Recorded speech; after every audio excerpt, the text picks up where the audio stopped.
बेटा यहाँ में हम वन वन फंक्शन के बारे में पढ़ेंगे। वन वन फंक्शन को हम इंजेक्टिव फंक्शन भी बोलते हैं। इसका मैथमेटिकल फार्मूला क्या है कि अगर f(x1) और f(x2) सेम है तो x1 = x2 होगा, या रिवर्स भी बोल सकते हैं।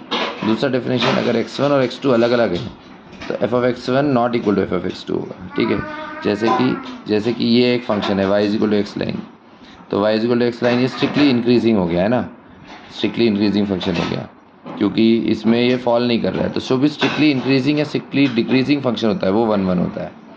या ये बोल सकते हैं कि कोई भी लाइन अगर हम एक्स एक्सिस के पैरेलल बनाएंगे तो ग्राफ को एक ही पॉइंट पे कट करती है, जैसे ये बनाया। सिमिलरली एल एन एक्स है, इसमें भी अगर कोई लाइन हम एक्स एक्सिस के पैरेलल बनाएंगे तो एक ही पॉइंट पे कट कर रही है। ठीक है ना, तो इस तरह के फंक्शन को वन वन फंक्शन बोलते हैं।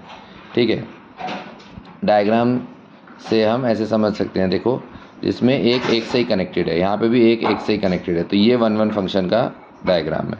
मैनी वन फंक्शन में क्या होता है, एक से ज़्यादा एलिमेंट्स का सेम इमेज होता है। जैसे यहाँ x1 y1 से कनेक्टेड है, x2 भी y1 से कनेक्टेड है।